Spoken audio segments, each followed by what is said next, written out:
RBC का कल से जो कंटिन्यू कर रहे हैं, जितना लिखवाए थे।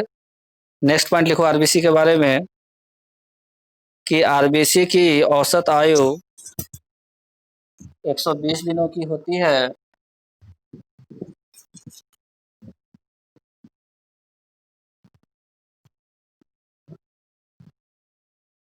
ठीक है। आरबीसी की खोज, अगला पॉइंट, आरबीसी की खोज, बताओ लक्ष्मी, आरबीसी की खोज किसने की थी? आरबीसी की खोज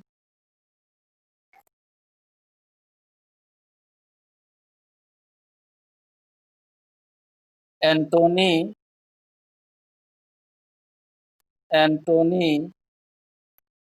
वैन ल्यूवेनहोक,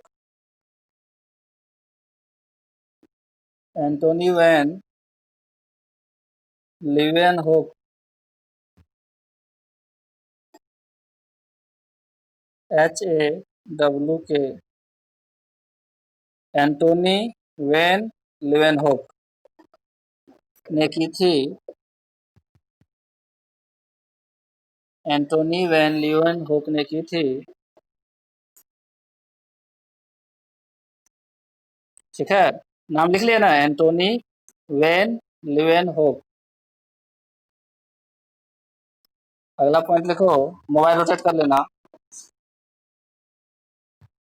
या इसे बना लो, सबसे अच्छा। आरबीसी मेल में कितना होता है और फीमेल में कितना होता है? आरबीसी MALE मेल और फीमेल में कितना कितना होता है?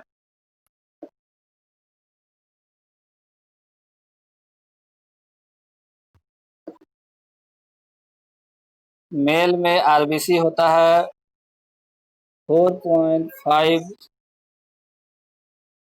से लेकर 5.5 मिलियन प्रत्येक 100 ml पे। मिलियन मतलब लाख की करोड़? कौन बताएगा?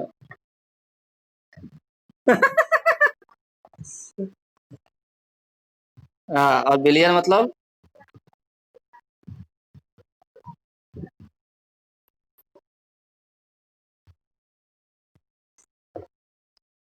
4.5 से 5.5 मिलियन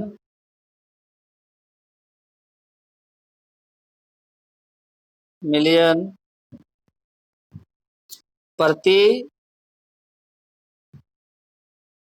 प्रति 100 ml, प्रति 100 ml HB। समझाएंगे, पहले लिख लो बढ़िया से। मेल में 4.5 से 5.5 मिलियन पर 100 ml HB, पर 100 ml HB। हाँ बोलो। 4.5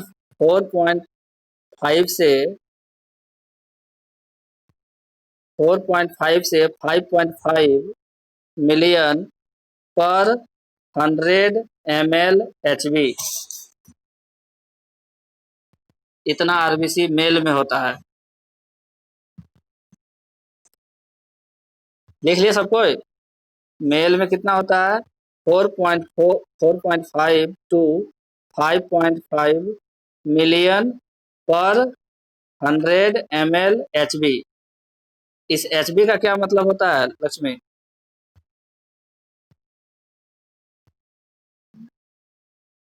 बोलो जी रॉबिन हुड्डा। HB जो यहाँ लिखे, HB का क्या मतलब है?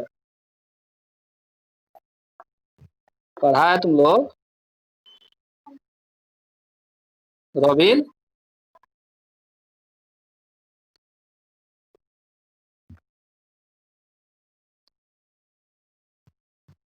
रॉबिन काहे चुप हो गया?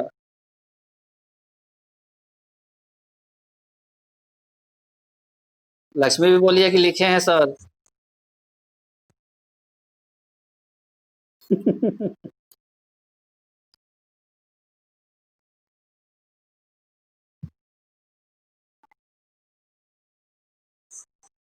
एचबी का मतलब हीमोग्लोबिन। हीमोग्लोबिन कहने का मतलब क्या कह रहा है ये, कि 4.5 से 5.5 मिलियन, 4.5 से 5.5 मिलियन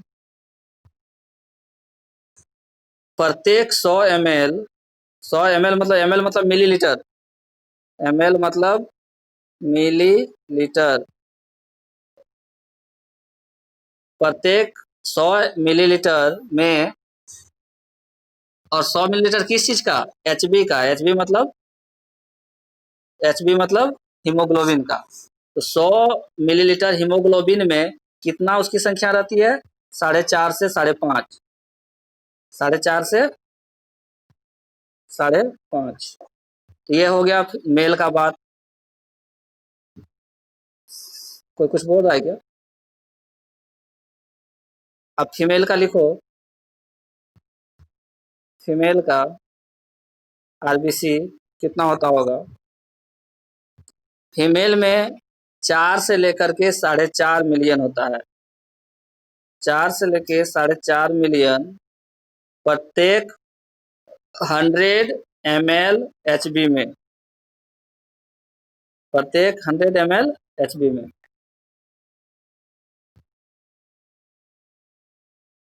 फीमेल में कितना होता है, 4 से 4.5 मिलियन पर 100 ml एचबी, ऐसे लिखा जाता है आरबीसी की संख्या। तो ब्लड वगैरह जब टेस्ट करने दोगे ना, तो ये लिखा हुआ मिलेगा तुमको रिपोर्ट में, इतना ml, 100 ml एचबी में इतना है आरबीसी। समझ में आ गया, लिखा गया। देखो डॉक्टर आरबीसी को इरिथ्रोसाइट कहते हैं, वो आरबीसी नहीं बोलेंगे। कितना इरिथ्रोसाइट है इसका, ऐसे पूछेगा, इरिथ्रोसाइट्स कहते हैं। डॉक्टर आरबीसी को इरिथ्रोसाइट्स कहते हैं, यानी मेडिकल की भाषा में इरिथ्रोसाइट होता है आरबीसी को, कहा जाता है, ठीक है। इरिथ्रोसाइट, आरबीसी को डॉक्टर इरिथ्रोसाइट्स कहते हैं।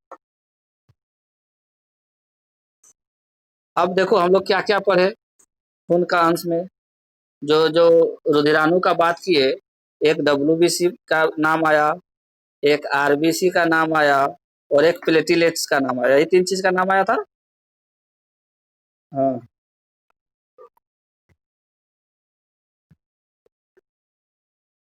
कल कल आरबीसी का बहुत कुछ लिखवा चुके थे, कल था कि नहीं तुम? हाँ हाँ, वहाँ बस। हाँ हाँ। तो डब्ल्यूबीसी, आरबीसी और प्लेटलेट्स जो है हम लोगों का ब्लड में रहता है, जिसको हम लोग रुधिराणु कहते हैं। और इसको मुख्यतः हम लोग तीन भाग में बांटे, डब्ल्यूबीसी, आरबीसी और प्लेटलेट्स। अभी हम लोग आरबीसी पढ़ रहे हैं। क्या पढ़ रहे हैं हम लोग? आरबीसी। तो अगर पूछेगा कि आरबीसी, डब्ल्यूबीसी और प्लेटलेट्स में कौन छोटा और कौन बड़ा है, तो अगला पॉइंट लिखो, अगला पॉइंट लिखो, रुधिराणुओं में, रुधिराणुओं में संख्या, रुधिराणुओं में संख्या आरबीसी का सबसे ज्यादा होता है। रुधिराणु में, रुधिराणुओं में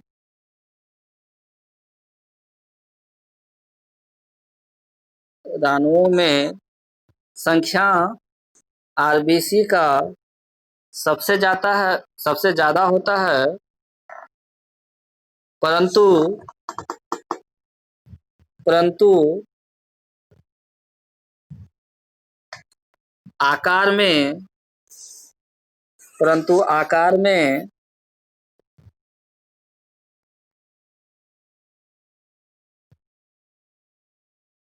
यह, मतलब आरबीसी सबसे छोटा होता है।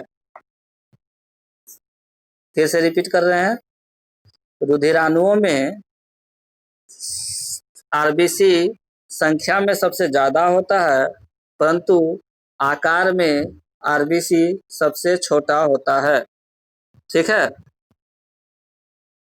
अगर ऐसे याद नहीं रहे, सेंटेंस में दिक्कत हो, तो इसको दूसरे तरीके से लिख सकते हैं कि ठीक है, संख्या के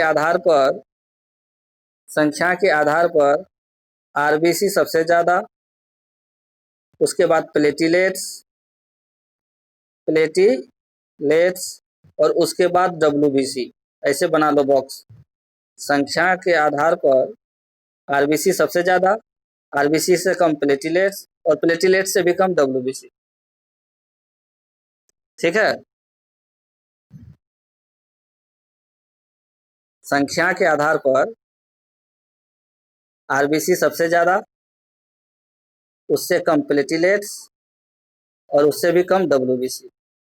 हो गया। और साइज अगर लिखेंगे तो इसका जस्ट उल्टा, साइज लिखेंगे तो साइज आकार सबसे बड़ा कौन, डब्ल्यूबीसी।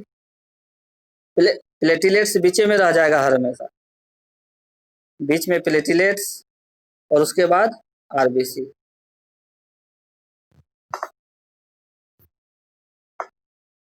तो चेंज किसका स्थान हो रहा है, सिर्फ डब्ल्यूबीसी और आरबीसी का। प्लेटिलेट्स तो बीच में रहता है दोनों में, है ना। समझ में आ गया बात। आकार की दृष्टि से कौन सा रुधिराणु सबसे बड़ा है, सब कोई बोलो। आकार की दृष्टि से कौन सा रुधिराणु सबसे बड़ा है, डब्ल्यूबीसी। उससे छोटा प्लाज्मा, और उससे छोटा, बस हाँ वही प्लेटिलेट्स।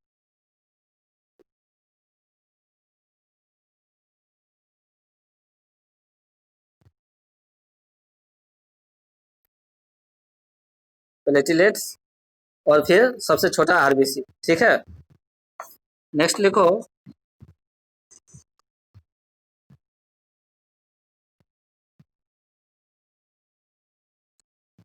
आरबीसी में आरबीसी में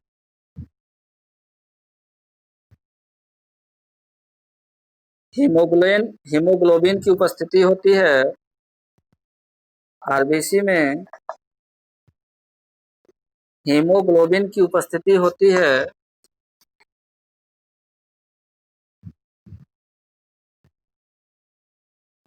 जिसके कारण,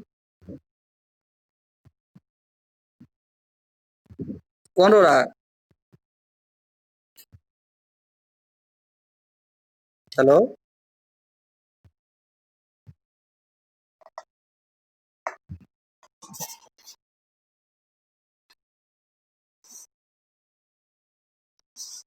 आरबीसी क्या लिखवाया, पूरा लाइन पढ़ो, पूरा लाइन पढ़ो, पूरा लाइन। जिसके कारण रक्त का रंग लाल होता है, रुधिर का रंग लाल होता है।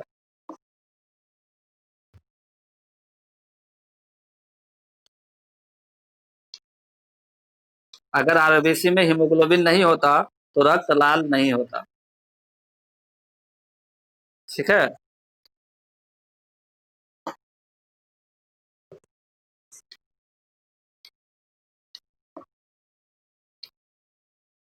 आरबीसी का कब्रिस्तान किसको कहा जाता है,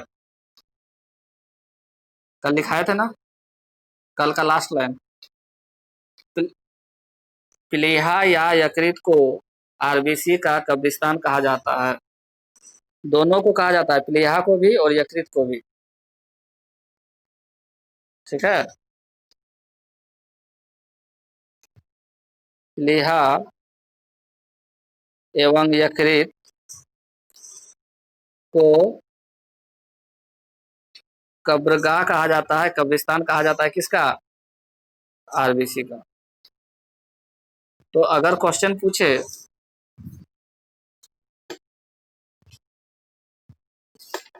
कि आरबीसी की मृत्यु कहाँ होती है तो क्या लिखेंगे? प्लीहा या यकृत। लेकिन अगर क्वेश्चन पूछे कि सर्वाधिक आरबीसी की मृत्यु कहाँ होती है तब? नेक्स्ट लिखो, अगला पॉइंट बना करके, अगला पॉइंट बना के लिखो। आरबीसी की सर्वाधिक मृत्यु, आरबीसी की सर्वाधिक मृत्यु स्प्लीन यकृत में होती है। आरबीसी की सर्वाधिक मृत्यु स्प्लीन SPLIN यकृत में प्लीहा में होती है। स्प्लीन का हिंदी प्लीहा, स्प्लीन प्लीहा में होती है। आरबीसी की सर्वाधिक मृत्यु स्प्लीन प्लीहा में होती है। ठीक है। अब देखो, मृत्यु तो लीवर में भी हो रहा है और मृत्यु तो प्लीहा में भी हो रहा है, दोनों जगह मृत्यु हो रहा है आरबीसी का। तो दोनों में अंतर है। जो आरबीसी यकृत में मर गया, जो आरबीसी यकृत में जाके मर गया, वो दोबारा से रीजनरेट नहीं होगा। जो आरबीसी यकृत में मर गया वो परमानेंटली डेड हो जाता है, उसको रीजनरेट नहीं किया जा सकता है। लेकिन जो यकृत स्प्लीन में मरता है, प्लीहा में मरता है, उसको रीजनरेट किया जा सकता है, रीजनरेट होता है। इसीलिए इसीलिए क्या होता है हम लोगों के शरीर में? ब्लड बनते रहता है। ब्लड क्या होता है? समझ में आया क्या क्या कॉन्सेप्ट हो रहा है? अगर किसी का आरबीसी अगर मर जाता उसका रुधिराणु और नहीं रीजनरेट होता तो आदमी एक समय ऐसा होता कि मर जाता। लेकिन चूंकि जो प्लीहा वाला जो आरबीसी का डेड सेल है, वो डेड सेल रीजनरेट होते रहता है। एक बार डेड हुआ, फिर से रीजनरेट हुआ, फिर से रीजनरेट हुआ। रीजनरेटिंग स्पीड काफी ज्यादा होती है। रीजनरेट होने की स्पीड क्या होती है? काफी ज्यादा होती है। इसीलिए इसीलिए क्या होता है कि आरबीसी बनता रहता है। तो लिखो अगला पॉइंट, लिखो अगला पॉइंट।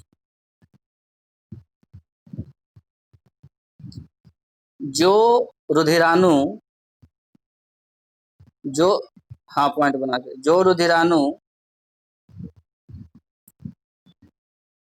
रुधिराणु को ब्रैकेट घेरना, जो रुधिराणु ब्रैकेट घेरना आरबीसी, आरबीसी यकृत में, जो रुधिराणु आरबीसी यकृत में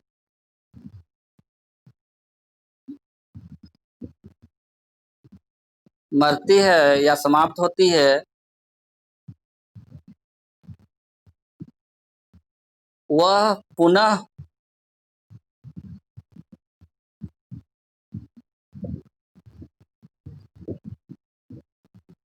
रीजनरेट नहीं हो पाता है, रीजनरेट नहीं हो पाता है, अर्थात उसकी, अर्थात उसकी परमानेंट मृत्यु हो जाती है, अर्थात उसकी परमानेंट मृत्यु हो जाती है, परमानेंट मृत्यु हो जाती है। परंतु जो आरबीसी, परंतु जो आरबीसी प्लीहा स्प्लीन में मरते हैं, परंतु जो आरबीसी प्लीहा स्प्लीन में मरते हैं, वे कुछ समय के बाद, वे कुछ समय के बाद पुनर्जीवित रीजनरेट हो जाते हैं, वे कुछ समय के बाद पुनर्जीवित रीजनरेट हो जाते हैं। इसलिए इसलिए स्प्लीन प्लीहा को, इसलिए स्प्लीन ब्रैकेट में बंद कर देना, प्लीहा को स्प्लीन प्लीहा को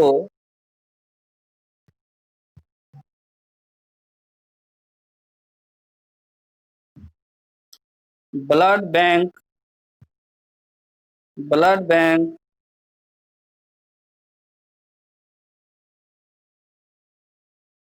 ऑफ आरबीसी ब्लड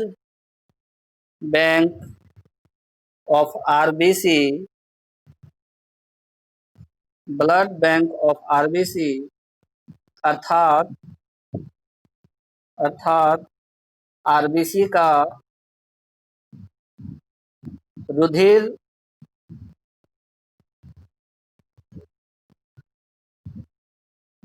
बैंक कहा जाता है। आरबीसी का रुधिर बैंक कहा जाता है, ब्लड बैंक ऑफ आरबीसी कहा जाता है। किसको? स्प्लीन को। स्प्लीन 10 मिनट में इंड हो जाएगा मीटिंग, दोबारा से कर लेना। ब्लड बैंक ऑफ आरबीसी किसको कहते हैं? स्प्लीन को कहते हैं।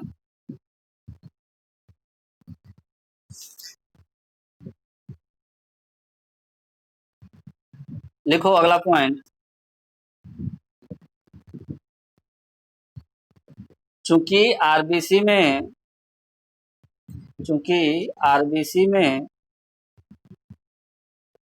न्यूक्लियस अर्थात केंद्र नहीं होता है, चूंकि आरबीसी में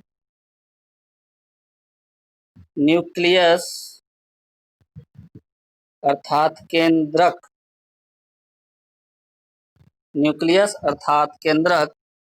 नहीं होता है, इसलिए इसे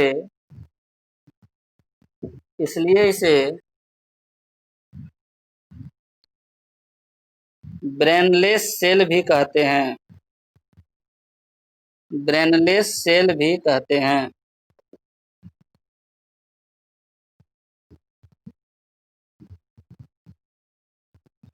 आरबीसी में क्या नहीं होता है? केंद्रक। अभी पढ़ाएंगे कि केंद्रक क्या होता है। केंद्रक नहीं होने के कारण आरबीसी को हम लोग क्या बोल रहे हैं? ब्रेनलेस सेल, मतलब जिसका दिमाग नहीं है। और जिसका दिमाग नहीं होगा वो जिधर तिधर भागेगा, है ना, रैंडम मूव करेगा इधर से उधर, इसको ब्रेनलेस सेल कहते हैं। वाह वाह, अभी सेरिबेलम में नहीं पहुंचे, रुक जाओ।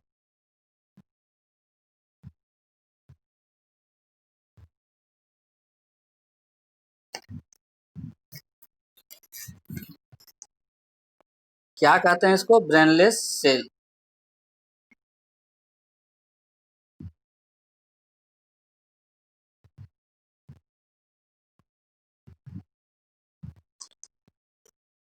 अब ये बताओ कि आरबीसी का मुख्य कार्य क्या हो सकता है?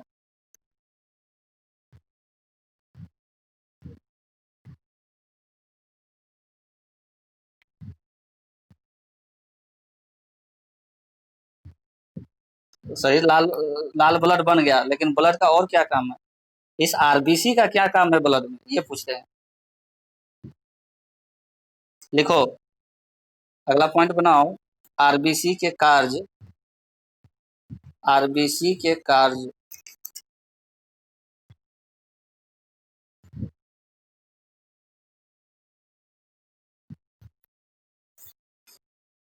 देखो, हीमोग्लोबिन नामक प्रोटीन का आरबीसी में उपस्थिति के कारण हीमोग्लोबिन नामक प्रोटीन के आरबीसी में उपस्थिति के कारण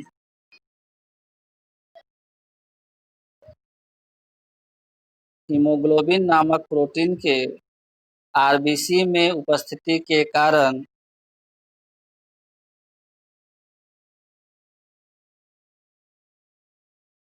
एक अस्थायी पदार्थ का निर्माण होता है।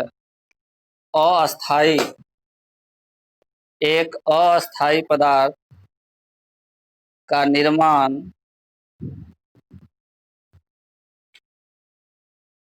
एक अस्थायी पदार्थ का निर्माण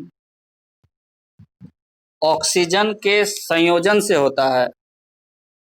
ऑक्सीजन ऑक्सीजन तथा हीमोग्लोबिन के संयोजन से होता है। ऑक्सीजन तथा हीमोग्लोबिन के संयोजन से होता है, जिसे जिसे ऑक्सी हीमोग्लोबिन कहते हैं। जिसे ऑक्सी हीमोग्लोबिन ऑक्सी हीमोग्लोबिन कहते हैं।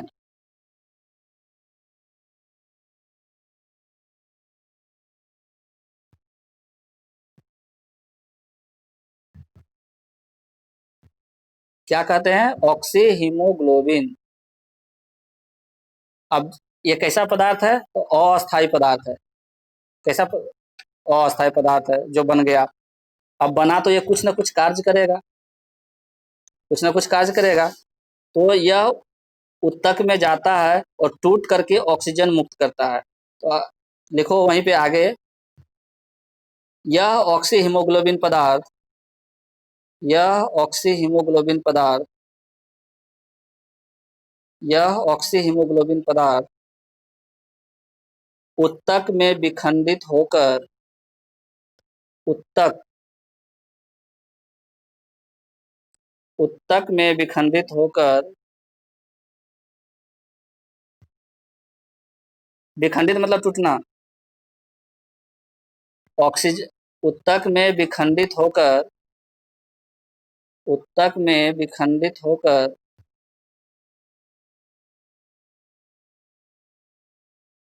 ऑक्सीजन मुक्त करता है। ऑक्सीजन मुक्त करता है ऑक्सीजन मुक्त करता है तथा यही ऑक्सीजन आरबीसी के माध्यम से शरीर के विभिन्न भागों में पहुंचता है।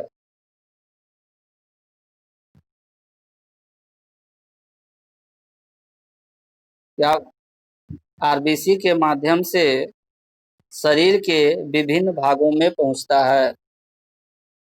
आरबीसी के माध्यम से, दोबारा कनेक्ट करना पड़ेगा, कटेगा तो। आरबीसी के माध्यम से शरीर के विभिन्न अंगों में या भागों में पहुंचता है। समझ में आ गया?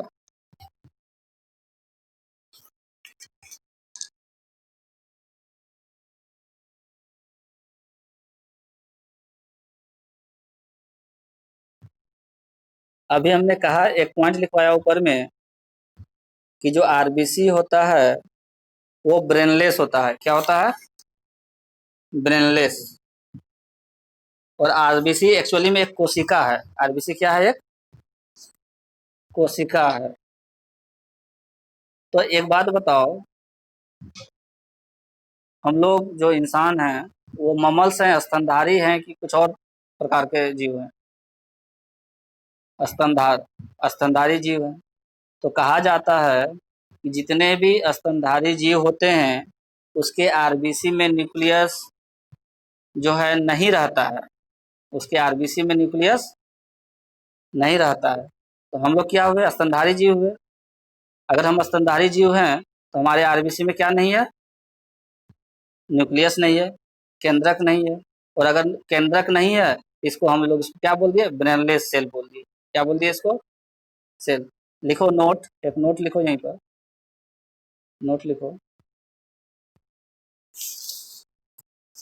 सामान्यतः स्तनधारी जीवों में सामान्यतः स्तनधारी जीवों के आरबीसी में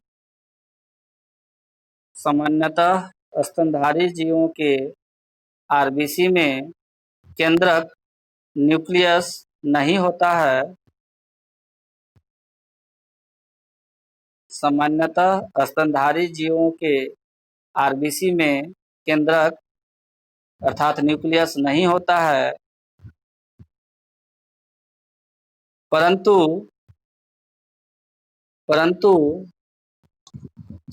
अपवाद स्वरूप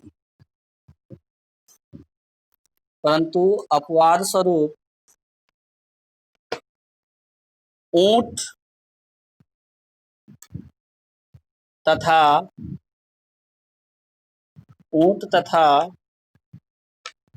लामा, ये भी ऊंट की तरह ही लंबा गर्दन वाला एक जीव होता है लामा। ऊंट तथा लामा स्तनधारी के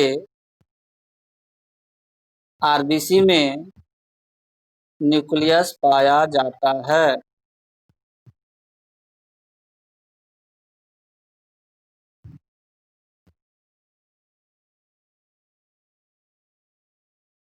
अपवाद क्या हो गया कि ऊंट जो है वो भी स्तनधारी है और लामा है वो भी स्तनधारी है। इन दोनों जीवों के आरबीसी में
कितना लेट हो रहा है तो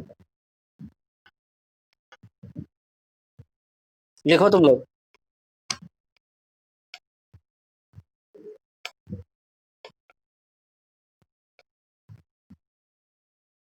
दो मिनट, एक मिनट देख लेते हैं कोई सवाल आ जाए।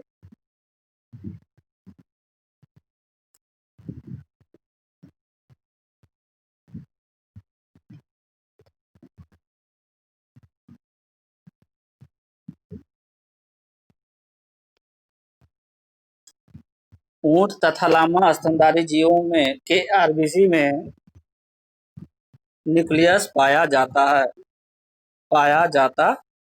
है। ऊंट तथा लामा जो दो स्तनधारी है इसके आरबीसी में न्यूक्लियस होता है। ठीक है,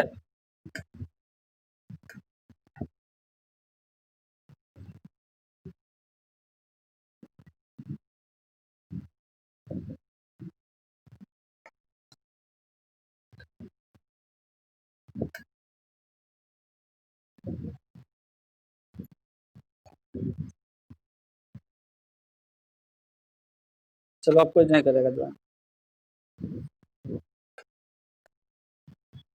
तो क्या काम हुआ आरबीसी का? आरबीसी का क्या काम हुआ? जो आरबीसी शरीर में बना वो क्या काम करेगा?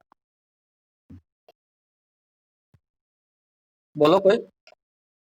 पहला काम ब्लड बैंक का काम हुआ, मतलब आरबीसी बार बार बन रहा है तो ब्लड बैंक का काम हुआ। ठीक है, और मुख्य काम क्या हुआ आरबीसी का? ऑक्सीजन का ट्रांसफर करना। जो हीमोग्लोबिन था, जो हीमोग्लोबिन था उस वो हाँ ऑक्सीजन से मिल करके एक अस्थाई पदार्थ बनाया। उस अस्थाई पदार्थ का क्या नाम बोले? हीमो ऑक्सी क्या? हीमो ऑक्सीग्लोबिन। और इस हीमो ऑक्सीग्लोबिन से क्या होता है? ऑक्सीजन मुक्त होता है और ऑक्सीजन मुक्त होकर के वहां से शरीर के अन्य भागों तक पहुंचता है।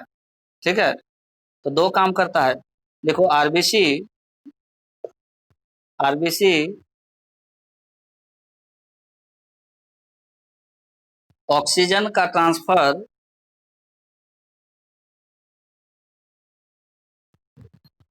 शरीर के विभिन्न अंगों तक करते हैं।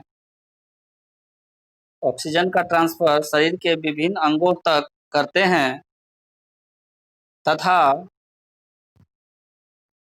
तथा कार्बन डाइऑक्साइड को कार्बन डाइऑक्साइड को शरीर के सभी अंगों से बाहर निकालते हैं। कार्बन डाइऑक्साइड को शरीर के सभी अंगों से बाहर निकालते हैं। ऑक्सीजन इधर से लेकर के गया और उधर से लेके क्या आया? CO2। ठीक है,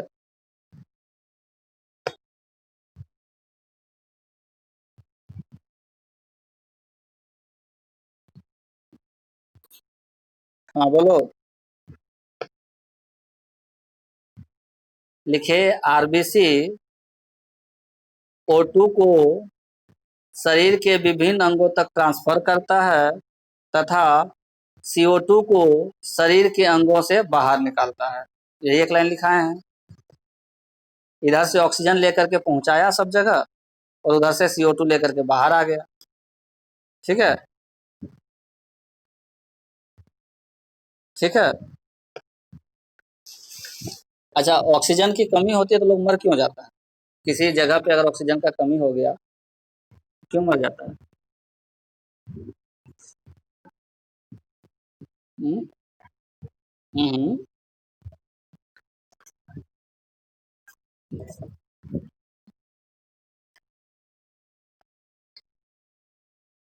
हम्म, फिर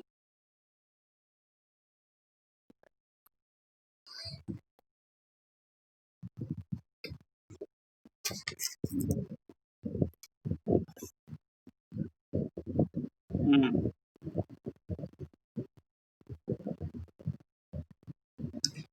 चलो ये रिएक्शन लिख लो कैसे कैसे होता है। अभी हम पॉइंट लिखाए थे कि आरबीसी में क्या होता है? हीमोग्लोबिन। आरबीसी में क्या होता है? हीमोग्लोबिन। हीमोग्लोबिन को एचबी से डोनेट करते हैं। कंफ्यूज मत करना कि एचजी हो। हीमोग्लोबिन को एचबी से डिनोट करते हैं। यह हीमोग्लोबिन जब ऑक्सीजन के साथ संयोग किया तो एक क्या बनाया? एक अस्थाई पदार्थ HbO2।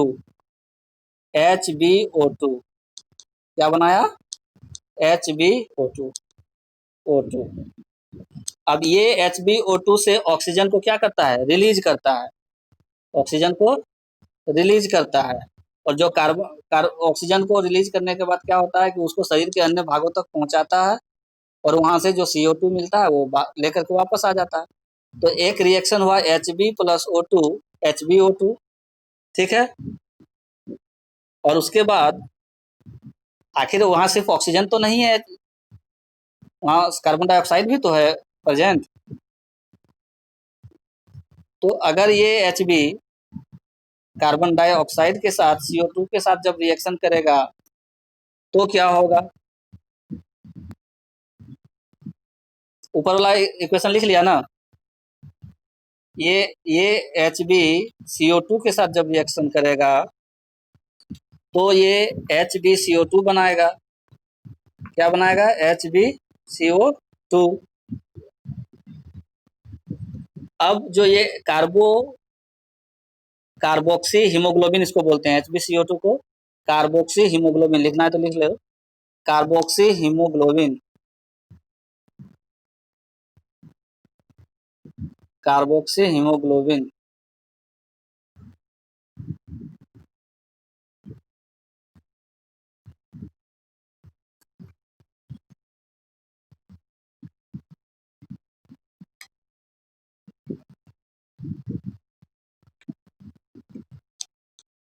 तो अगर हम लोग शरीर की बात करें, ये जो कार्बोक्सी हीमोग्लोबिन है HbCO2, तो अगर क्वेश्चन में कभी आ जाए कि मानव शरीर में ऑक्सीजन किस अवस्था में रहता है, मानव शरीर में ऑक्सीजन तो डायरेक्ट O2 नहीं रहता होगा, O2 अकेले रह सकेगा?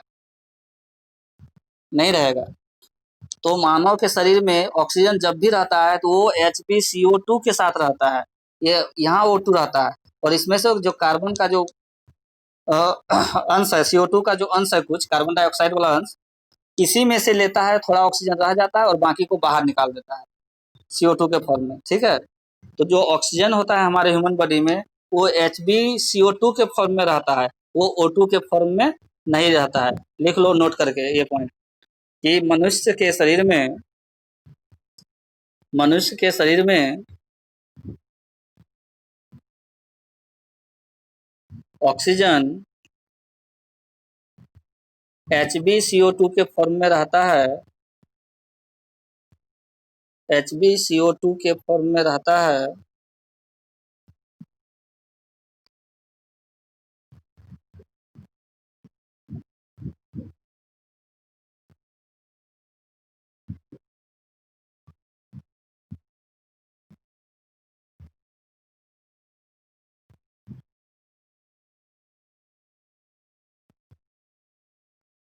हो गया? अच्छा, अब एक सोचो, ये एक बंद कमरा है, वेंटिलेटर नहीं है, वेंटिलेटर नहीं है, या एक कोई गाड़ी है जिसका सारा शीशा तुम पैक कर दिए हो, ठीक है, और कोई आदमी अगर यहाँ है तो क्या होगा इसका, इस रूम में, अच्छा इस गाड़ी में ऑक्सीजन कैसे नहीं है? ये इतना बड़ा जो जगह है इसमें तो जरूर ऑक्सीजन होगा। क्या होता है?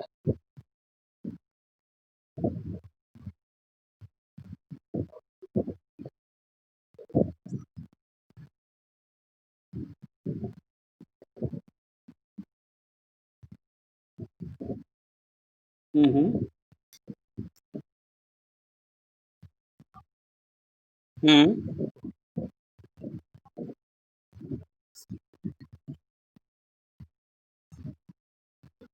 अब एक एक कंडीशन ये लेते हैं, ये रूम है, ठंडा का दिन है, क्या है, ये एक रूम है और ठंडा का दिन है, कोई आदमी इसमें सोया, बोला बहुत ज्यादा ठंडा लग रहा है, और इसमें एक प्लस में क्या कर लिया, ऊपर अंदर में हीटर जला लिया।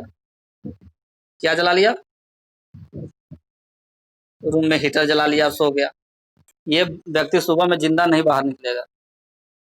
अगर वेंटिलेटर नहीं होगा तो ये व्यक्ति सुबह में जिंदा बाहर नहीं निकलेगा। क्यों? उसी तरह से उसी तरह से अगर ये गाड़ी डीजल गाड़ी है, डीजल इंजन गाड़ी है,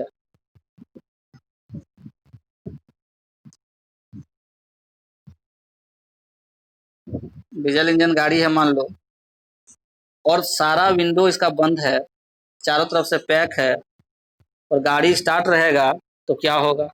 ये भी आदमी खत्म हो जाएगा। तो लिखो लिखो अगला पॉइंट, एसी चला के रहेगा तो एसी चला के रहेगा तब तो ठीक है, मेंटेन हो जाएगा, लेकिन अगर एसी एसी नहीं चला हुआ रहेगा तो, और पूरा पैक करेगा, एसी भी चला करके तुम पूरा पैक करके नहीं रह सकते हो ज़्यादा देर। कितना देर रहता है, लोग देखता है 2 घंटा 4 घंटा के बाद हमेशा खोल देता है शीशा को। खोलता है कि नहीं खोलता है? लिखो एक पॉइंट, लिखो यहाँ से, इतना कहानी के पीछे एक पॉइंट लिखना है कि बंद कमरे में हीटर या आग जलाकर नहीं सोना चाहिए। बंद कमरे में हीटर या आग जलाकर नहीं सोना चाहिए,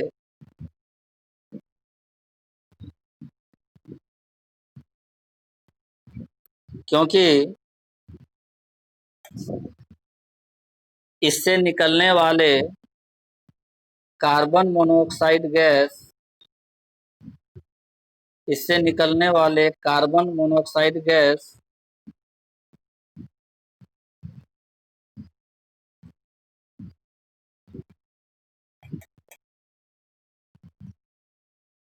रिपीट कर दे रहे हैं, बंद कमरे में हीटर या आग जलाकर नहीं सोना चाहिए, क्योंकि इससे निकलने वाले कार्बन मोनोऑक्साइड गैस जहरीली होती है, जहरीली होती है तथा शरीर में हीमोग्लोबिन से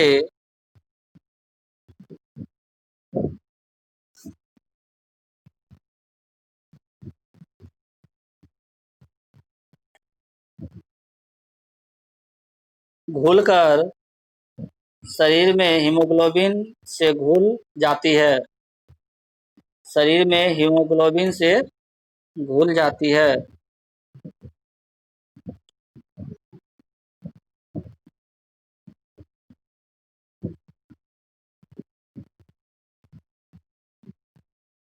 क्या हुआ? जो हमारे शरीर में जो हीमोग्लोबिन है वो कार्बन मोनोऑक्साइड जो है वो अंदर चला गया, हाँ, और दोनों आपस में घुल गया और जहरीला गैस बन गया, और ये जहरीला गैस से क्या हो जाएगा? इंसान की मृत्यु हो जाएगी। ठीक है, एक नोट लिखो,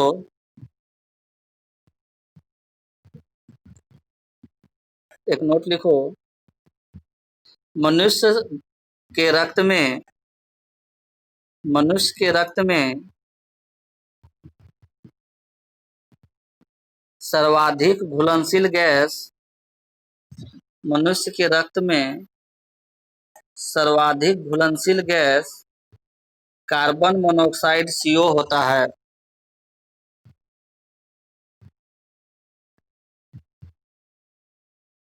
मनुष्य के रक्त में सर्वाधिक घुलनशील गैस, बहुत जल्दी ये घुल जाता है, घुलनशील गैस कार्बन मोनोऑक्साइड CO होता है। CO को ही मनुष्य के शरीर में, मनुष्य के शरीर में सर्वाधिक घुलनशील मतलब घुलने वाली, मनुष्य का शरीर नहीं लिखा है, मनुष्य के ब्लड में लिखा है, गलती लिख लेता है, आपको रक्त में लिखा है, ब्लड में लिखा है। मनुष्य के रक्त में सर्वाधिक घुलनशील गैस कार्बन मोनोऑक्साइड CO होता है, होता है। CO गैस को ही, CO यानी कार्बन मोनोऑक्साइड गैस को ही साइलेंट किलर गैस भी कहा जाता है, चुपचाप मार देगा, silent killer gas, silent killer gas भी कहा जाता है, क्योंकि हीमोग्लोबिन से तुरंत ये घुल जाएगा। साइल हाँ, साइलेंट किलर गैस भी कहा जाता है। समझ में आ गया? साइलेंट किलर गैस किसको कहते हैं? CO को, कार्बन मोनोऑक्साइड को साइलेंट किलर गैस कहते हैं। और अभी हम लिखा है कि जो CO है मनुष्य के ब्लड में सर्वाधिक घुलनशील है, ब्लड में। तो अगर पूछ दे, नहीं नहीं बता रहे हैं, समझा रहे हैं, तो CO तो सर्वाधिक घुलनशील है किसमें? मनुष्य के ब्लड में। लेकिन अगर CO ऑप्शन नहीं रहे, CO ऑप्शन नहीं रहे, कार्बन मोनोऑक्साइड का ऑप्शन नहीं रहे, अगर ऐसा क्वेश्चन बना है कि मनुष्य, लिख लो, मानव के रक्त में या मानव रक्त में, क्वेश्चन के रूप में लिखो, मानव रक्त में सर्वाधिक घुलनशील गैस, सर्वाधिक घुलनशील गैस है ऑप्शन नंबर ए ऑक्सीजन,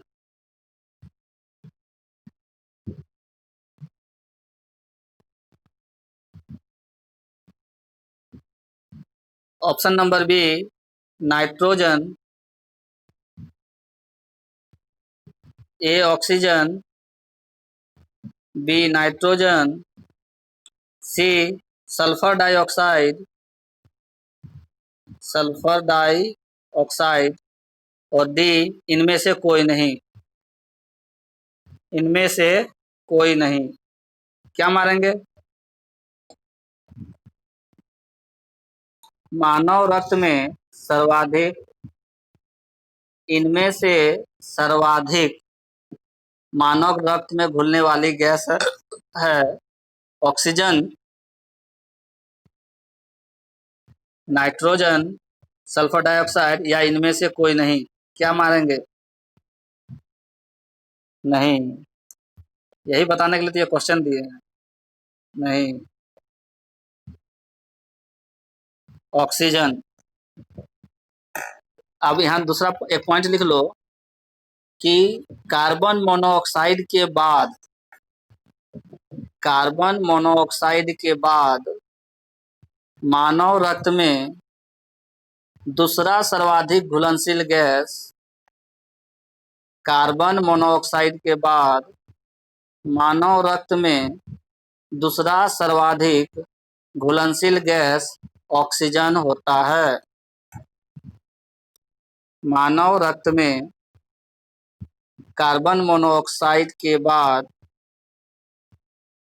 दूसरा सर्वाधिक घुलनशील गैस ऑक्सीजन होता है। ऑक्सीजन होता है। अब समझ में आया क्या कहना चाह रहे थे? मतलब अगर घुलनशीलता की बात करें और अगर वहाँ CO ऑप्शन नहीं होकर के सिर्फ O2 ऑप्शन दे तो O2 मार के आना है, और ऐसे रहेगा तो CO2 ज़्यादा घुलनशील है किससे? ऑक्सीजन से। CO2 ज़्यादा, CO ज़्यादा घुलनशील है किससे? ऑक्सीजन O2 से। तो ऐसे हो गया घुलनशील का बात। किसमें? पानी में, हीमोग्लोबिन यानी ब्लड में, ब्लड में, ब्लड में सर्वाधिक घुलनशील CO, उसके बाद O2। ठीक है, चलो हो गया। किसका कोई पॉइंट छूटा है?